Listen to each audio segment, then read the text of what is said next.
Hello, everybody, and welcome to OpenExO Live. A little bit earlier today, as we have Christine, who's calling in from the Gold Coast in Australia. And as you can see on the screen there, we have some amazing people coming up in the next 7 weeks. And as usual, before we call Christine up here on stage, we're just going to share a few words from some members of the OpenExO community. And we're going to start with this one from Tom, and he just said, exponential to a lot of people feels foreign. It's people in this community like Christine that know that change is first and foremost a human change story that will make sure people won't get or feel left behind, making sure we are in fact transforming the world for a better future. Christine is a steady, guiding light who is able to get the best out of people. We need that. Next, we have this from Kent Langley. He just said, Christine is a valuable member of our community who has done and continues to do a great deal to help elevate people everywhere to their maximum potential. She is honest, clear, and endeavors to build communities of impact and positive change everywhere she goes. It's great to have her as an OpenExO community member and to learn from her in a myriad of areas of knowledge and wisdom that she shares with so many. Next up, we have from Murray, very few people have had as profound an influence on my life as Christine McDougall. Ferociously smart, yet deeply humble, Christine embodies the kind of steward leadership the whole world needs right now. And then last up, we have this one from Mayana, and she says, Christine McDougall is a leading visionary on how to create enterprises that operate in a world with a future. Through Syntropic World, new Syntropic Enterprises are being born based on new models that create a better world for Earth and all her creatures.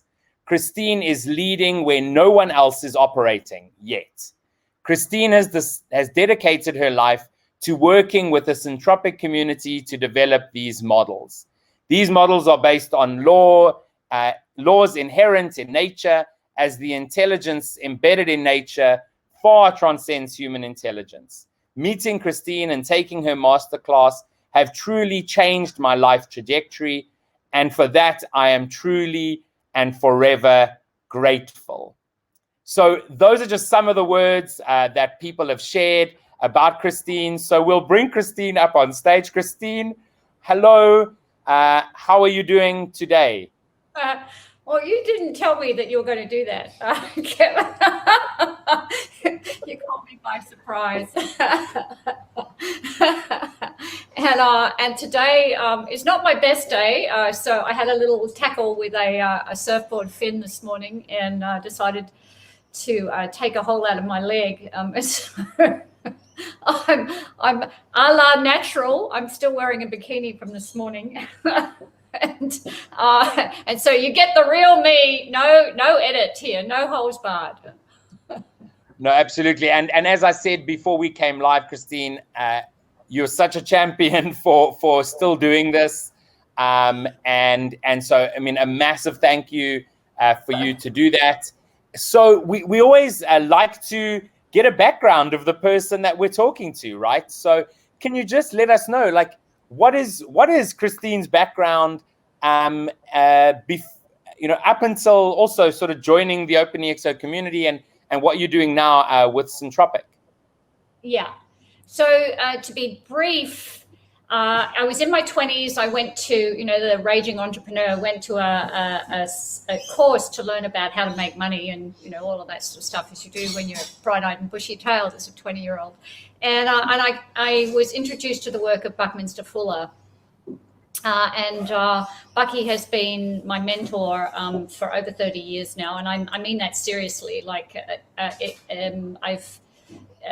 had the good fortune of spending a lot of time with people who worked with him. I never met him, and building models and so on. But I've used his material in an applied fashion for over 30 years. Really, my focus has been on how to take what he worked on in the built environment and apply that to enterprise design and human coordination, you know, the human relational geometry sort of thing. And so that's not been an easy road, by the way, because Bucky challenged every single convention known to man, including our legal and monetary, our built environment systems, you know, everything from there's no such thing as a straight line, and the building blocks of universe that we have built most of our mathematical systems on, the cubing and squaring is actually inaccurate. And so all of these things, and which I can tell people all about if you're interested. But yeah, so in 2015, one of my sort of loves has always been to convene people, bring amazing, brilliant, beautiful, wholehearted people together around a purpose that they deeply care about for a world with a future. And for 30 years, I did that, and it always fell into a messy human heap. And so I'm sure anyone listening to this will have some recognition of that type of experience of messy human heap. In 2015, I convened an event in my local community, which is Gold Coast, Australia, where you've been. And I convened an event which was to bring multi-stakeholders, including 3 levels of government, together to talk about the future of our city, and to weave in OpenExO, Clarence Tan, who of course is a significant player. Clarence is 10 minutes from here. I could, you know, if I had a big throwing arm, I could throw a rock his building. But Clarence was a part of that, and part of that initiative. But the main thing that came out of that was, other than it being this phenomenal event, is that I created this enterprise architecture that we call the Trust Manifesto, that we actually managed to put into the legal code of the enterprise, that enabled a group of complete strangers from very diverse backgrounds to co-create a world-class event in 6 months with no event experience and without a single human upset and not one single job description. So it was like watching this random group of people come together and play a symphony. And so that architecture, that enterprise architecture that enabled that, was kind of the seed for what has now become Syntropic Enterprise. And just to complete that piece, you know, what is a Syntropic Enterprise? Again, my work with Bucky has been, don't try and change the existing models, build new models that make the existing obsolete. And so after I had a vicious experience, actually from the tech bro community of local community, after this event that I held, which I wasn't prepared for because it was my first public facing role. I went into a very dark space, and in re-engaging with life, decided that I was going to spend all of my time on how, what is the world that we can create? What are the models that we need to look at? How do we do that? And to be really clear, I'm talking about everything. I'm talking about new legal code. I'm talking about new levels of provisioning and finance. I'm talking about a completely different way of accounting for value that has money only ever hold 1/6 of its dominion over anything. I'm talking about new ways that we can bring people together and so on. And all of this is incorporating the work of Buckminster Fuller and other, you know, the laws inherent in nature. So it's kind of saying we are nature. We're not separate to it. And nature has an extraordinary, exquisite design that it has worked on for over 14 billion years. Perhaps we humans might be humble enough to go, nature has something to teach us about coordination and creating things and scaling things and all of the things that we're looking for. Perhaps if we applied those laws to nature, we might actually have a world with a future for Earth and all her creatures. And the syntropic is because I knew we had to create a new language. And so syntropic is the opposite to entropy. Entropy is the second law of thermodynamics, and syntropy literally means, and you can see behind me, you know, sustainability is kind of like the baseline. Regenerative is better than sustainability. Syntropic leaves everything better towards a higher order for an eternally regenerative universe. So a syntropic enterprise has a high order commitment. We had to have something that was differentiated from a social enterprise, differentiated from a lot of the models that are around at the moment, because most of the people in this space are very fatigued by checkbox sustainability and BS stories, just to let people continue to get away with their rape and pillage. There you go. So no, I mean, look, I definitely know that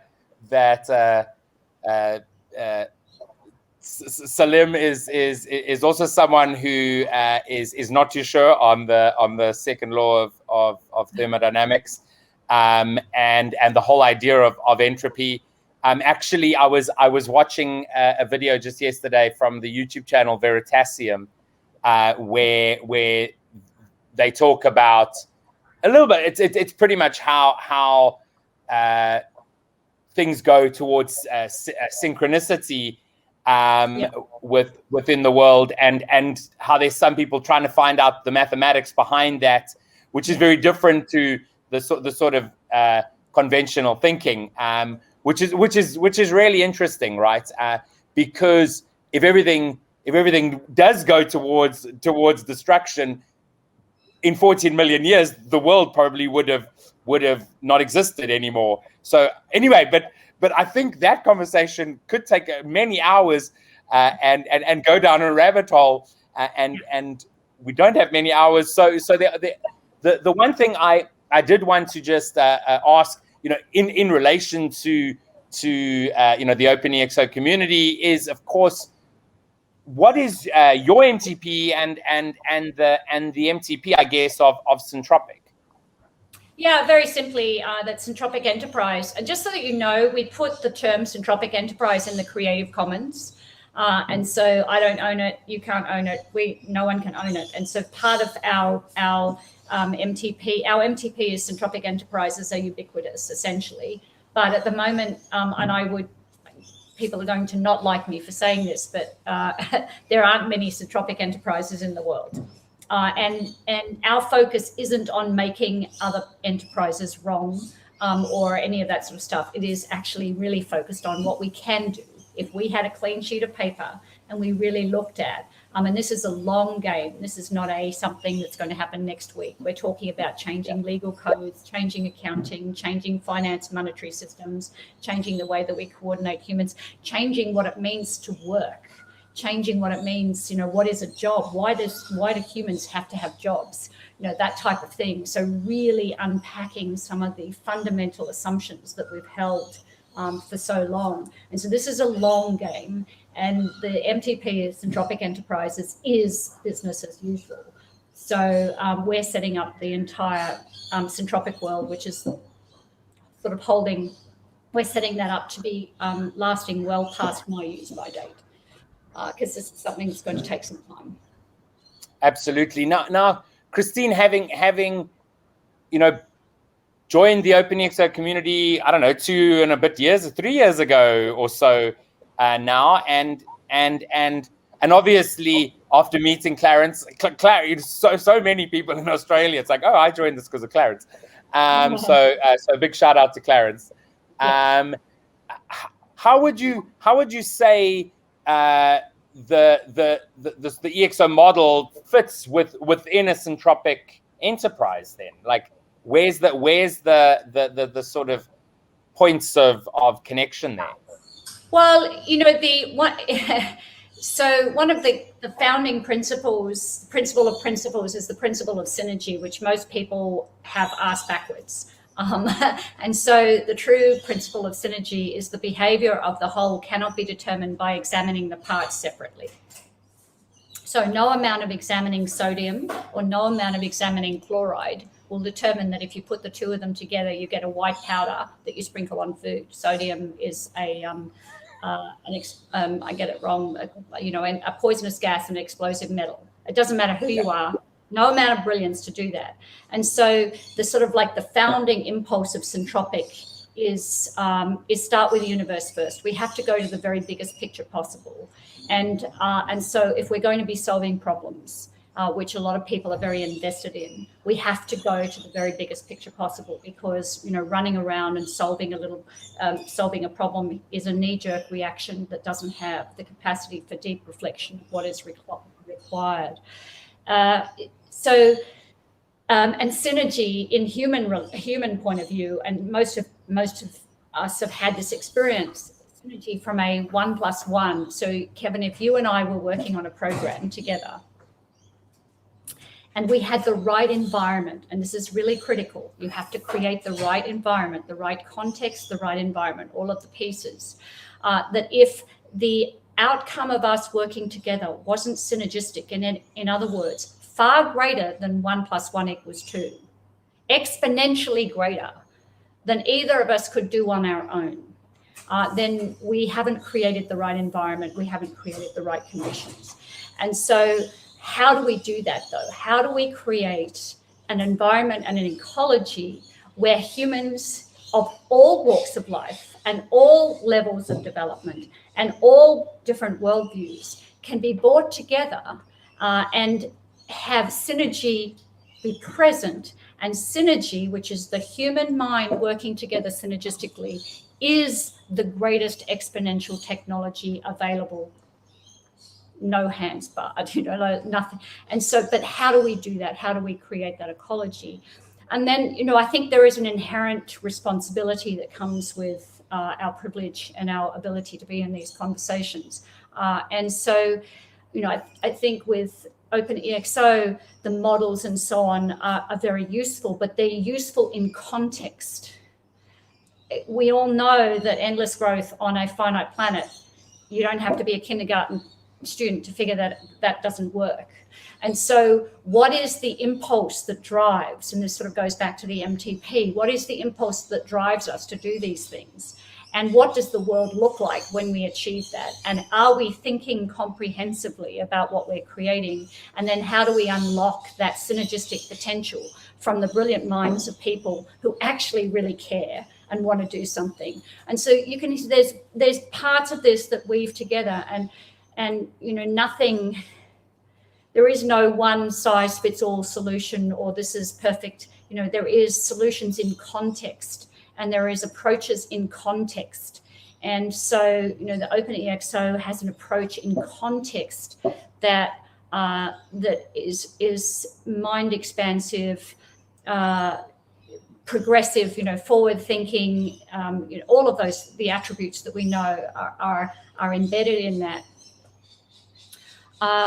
But there are also contexts where I would say the exponential growth needs to be an interior job.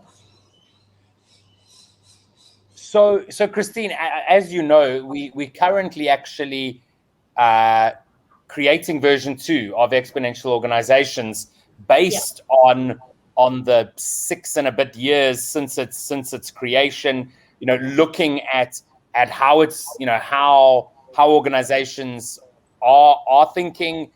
More around sort of the exponential model and building organizations that fit for the 21st century. Obviously, actually, bringing in something like Syntropic Enterprises as a model that can fit. I don't know if you're involved, and this is putting you on the spot live, but there is a chapter that is around sort of tools and implications, looking at things beyond EXO, right? Looking at donut economics, looking at different economic models, etc. Because the world does need to change. Lawrence Bloom uses he uses that lovely metaphor of everything up to now, capitalism, etc., is like the booster rocket that's got us to where we are. I mean, we have to say that a lot of people have been come out of poverty, etc., etc. But we now have to change that craft, right? So that we can't use that booster rocket anymore. Otherwise, it sort of drops us back down. So it would be great for you to get involved in that. And so the question I'd like to ask around that is, what is exciting you right now, or what is your biggest hope for the future then? Yeah, and so just in reference to that conversation, I did put my hand up, and the whole last year has completely and absolutely, there's Audrey, has completely and absolutely taken me by surprise. And,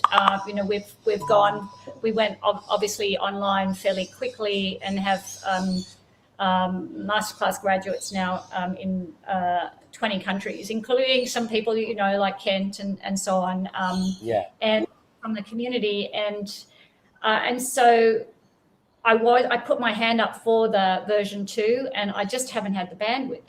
And one of the other sort of core principles around Syntropic is that there is no scarcity, and so we're really clear. My focus is on supporting a community to build Syntropic Enterprises so that people can argue with the model and the storytelling and the map. And sharing those models and so on with other people. So, I'm absolutely open to, because we're pretty much open source. So we're absolutely open source. Yeah.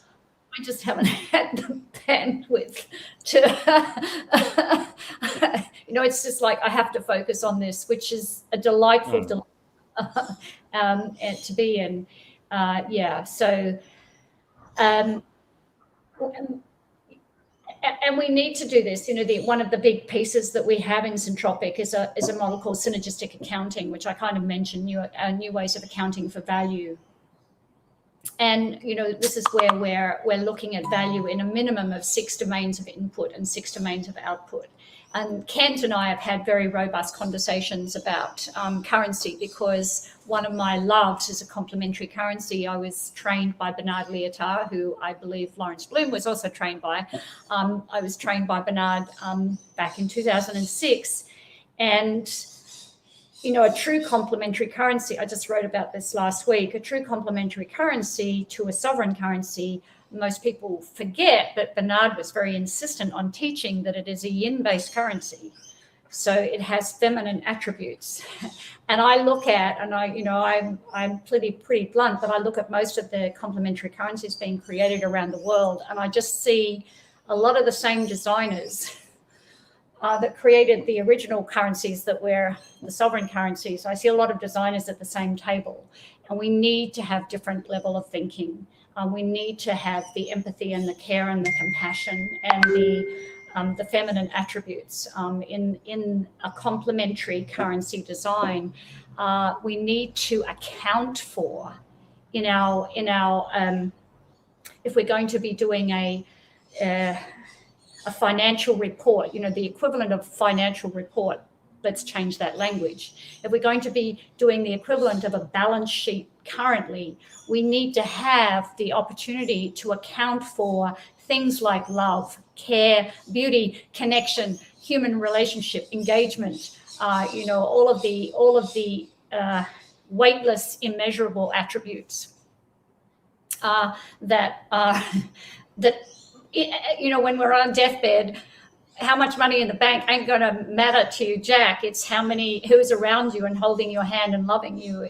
That's what's important. So if our businesses don't reflect that, they're reflecting, they're debasing the existence of what it means to be human. And so in our way of looking at synergistic audit accounting, it's including all of those things and the future. Yeah, absolutely. I mean, it's not easy. And Ian on LinkedIn has just said, great work, Christine. How do you get those with all worldviews to embrace sustainable exponential thinking, especially if they're not open to new ways of thinking? What conversations do we need to have to prove that abundant thinking is better? A lot of questions here. And how do we get all stakeholders and communities to see value in it? Yeah, and so my answer to that is you don't try to. You don't try to. You build the models. And so this was Bucky's work. This is my influence. By the time he died, he had 48 honorary degrees. Neil deGrasse Tyson has 24 currently. So he had 48 honorary degrees and had built so many artifacts. And his whole thesis was build the model, argue with the model. And so I'm not trying to convince anyone about anything.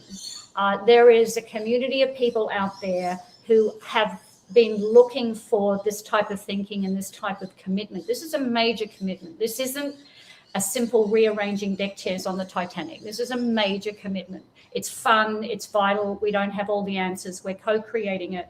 So there's a group of people out there that are going, hell yeah, let's get to doing that. And let's build the models. So the more models, this comes back to the MTP, the more models of Syntropic Enterprise. But, how do you measure what's a successful Syntropic Enterprise? Because if we're not asking that question, then we're not looking at, do you measure it because you have your profit over profit? Do you measure it? What are you looking at as evidence that this is an enterprise worth modeling?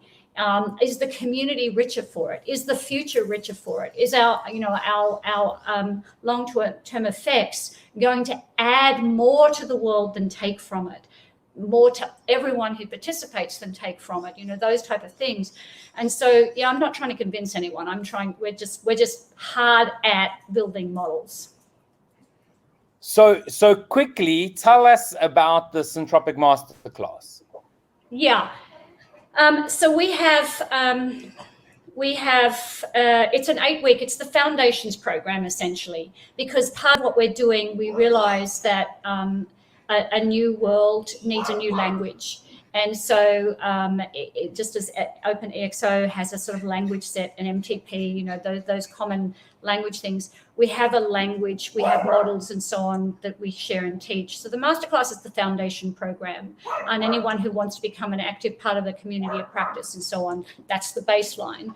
I was just about to today, but it hasn't happened today because I've been slightly preoccupied, but I will be putting up opening it up to some applicants to pay in exos, some to pay in exos and currency and so on. But the price is affordable deliberately because our MTP is as many people in this community as possible, and so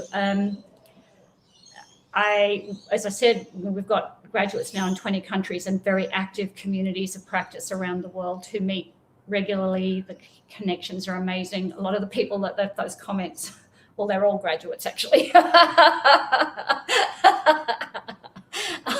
And so, I've just felt very privileged and humbled by the response from people. But I don't have all the answers. I'm not pretending to be all I have is I know how to present, and get people to ask the right questions. So, when I hold this up and go, this is a tetrahedron, but it also is the minimum system in universe.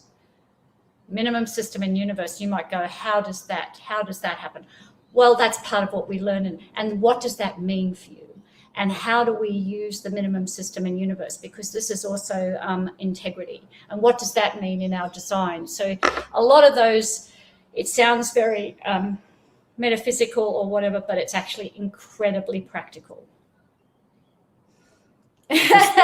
We could talk for a very long time, but we have hit the top of the top of the time.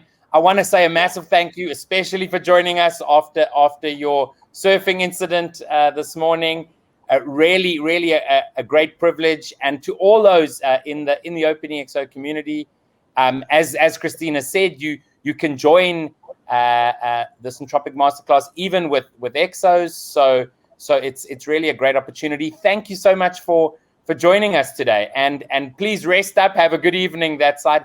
And I must say, I love the sound of all the nature behind you too. All those crazy birds in Australia.